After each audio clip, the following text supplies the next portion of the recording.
sahabat kreatif, kembali lagi ya bersama Bu Eta ya dalam pembelajaran bahasa Indonesia. Nah sahabat kreatif, kemarin kita sudah bahas tentang jenis-jenis esai. Kemudian kita juga sudah bahas tentang esai berjenis deskripsi. Nah sekarang kita lanjut lagi ya sahabat kreatif.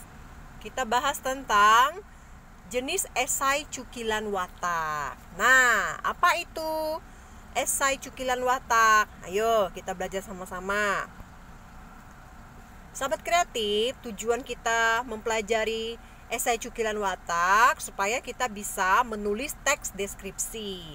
Kemudian kita juga bisa mengidentifikasi esai cukilan watak. Seperti apa esai cukilan watak? Nah, sahabat kreatif, esai cukilan watak adalah esai yang membahas mengenai cerita atau pengalaman seseorang yang dicurahkan pada pembaca.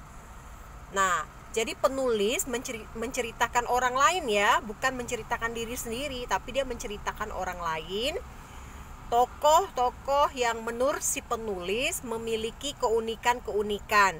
Misalnya dari segi karakternya, dari segi prestasinya, dari segi pengabdiannya, dari segi karirnya. Nah, itu bisa dijadikan esai cukilan watak. Nah, contohnya ya, misalnya sahabat kreatif ingin menceritakan biografi tokoh si A. Nah, contoh dalam bentuk paragraf ya.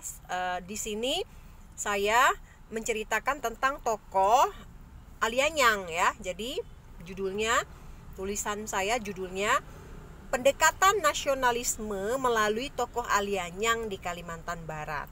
Nah, coba kita lihat. Nah, sahabat kreatif, seperti kita ketahui bahwa isi dari esai cukilan watak pertama harus ada pengenalan isu ya. Pengenalan isu atau pro dan kontra. Jadi di dalam paragraf pertama itu isinya pengenalan isu atau pro dan kontra. Pro dan kontra maksudnya begini sahabat kreatif. Kita mengemukakan suatu pendapat di mana di dalam pendapat itu terdapat adanya pertentangan ya. Contohnya ya, para pahlawan banyak memberi keteladanan yang luar biasa, bahkan sampai rela untuk mempertaruhkan jiwa dan raganya dalam satu cita-cita besar bagi bangsanya. Satu di antaranya mereka ialah Muhammad Alianyang, atau yang lebih sering didengar dengan sebutan Alianyang. Seorang pahlawan asal Kalimantan Barat yang dilahirkan di desa Nanga Menanta, sekarang masuk kecamatan Ambalau, Kabupaten Sintang.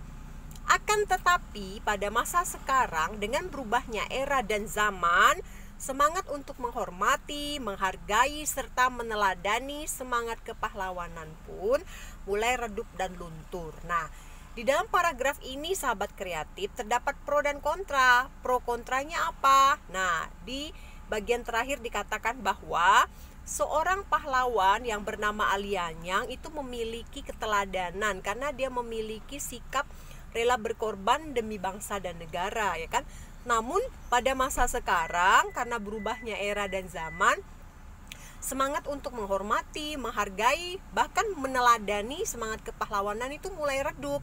Nah, ini merupakan satu pendapat yang di dalamnya terdapat kontra ya, pertentangan. Di satu sisi ada pahlawan yang berani memperjuangkan negaranya dengan mengorbankan jiwanya, namun di satu sisi pengorbanan sang pahlawan tidak kita hargai, bahkan mulai redup, bahkan kita mulai lupa siapa pahlawan-pahlawan negara kita. Nah, itu terjadi adanya pertentangan. Nah, kemudian sahabat kreatif, dari pertentangan ini kita jabarkan lagi di bagian isinya ya. Bagian isinya di dalam bagian isi esai kita ungkapkan argumen atau pendapat ya. Argumen atau pendapat isinya adalah alasan-alasan kita ya. Kemudian solusi yang akan kita sampaikan. Apa alasan kita? Kenapa kita mengatakan bahwa zaman sekarang generasi muda sudah mulai melupakan para pahlawan? Karena perkembangan zaman. Nah, kita lihat ya komentarnya. Di dalam jiwa Ali Anyang begitu kental semangat nasionalisme dengan prinsip berbuat untuk orang lain, sesama dan saudara, sebangsa dan setanah air. Begitu banyak nilai-nilai yang dapat diambil dari sosoknya, ya. Tentunya untuk membangun suatu bangsa dengan jumlah penduduk yang tidak terhitung memanglah tidak mudah seperti membalikkan telapak tangan. Ada saja masalah-masalah yang datang untuk menyurutkan semangat dalam melakukan perubahan-perubahan.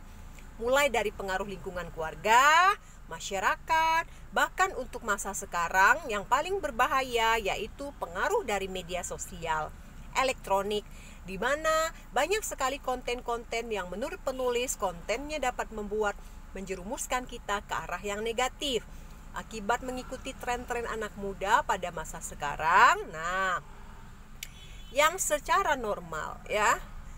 Nah, sahabat kreatif, kemudian terdapat generasi muda yang terjumus dalam penggunaan narkoba, aksi tawuran, antar pelajar, dan kegiatan pembolosan. Nah, solusinya perlu adanya pencegahan dan strategi yang dapat diterapkan untuk mengatasi permasalahan yang terjadi. Nah, di paragraf isi ini saya menjelaskan alasan-alasannya ya, mengapa tadi terdapat pro dan kontra di bagian pendahuluan.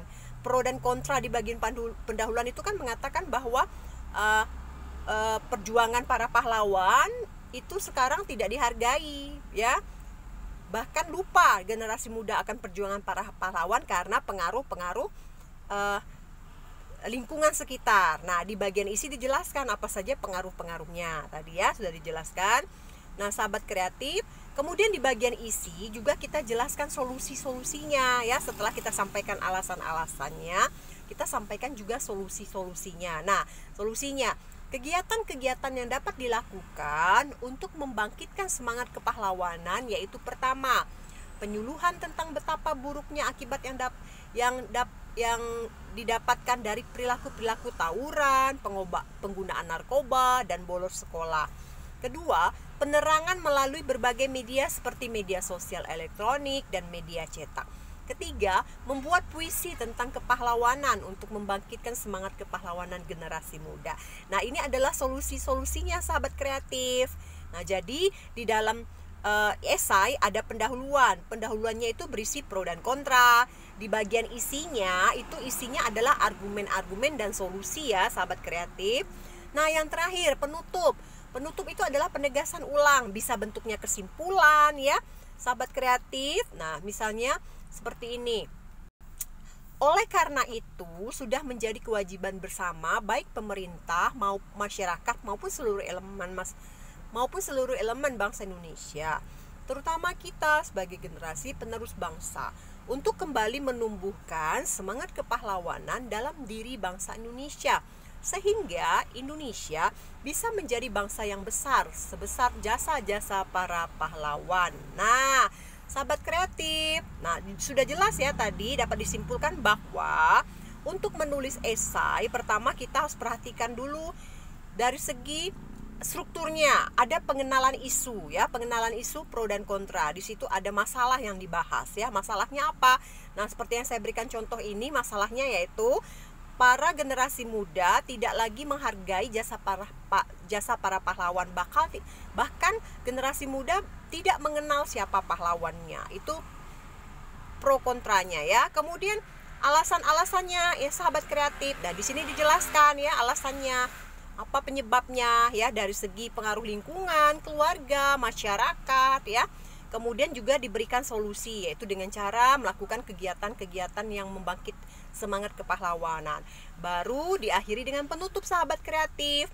Di bagian penutup berisi penegasan ulang, bisa berbentuk kesimpulan, bisa juga berbentuk harapan. Nah, demikian ya sahabat kreatif. Menulis esai tidaklah sulit asalkan kita mau mempelajarinya. Ingat sahabat kreatif, semua bisa menulis. Sampai jumpa, salam sehat.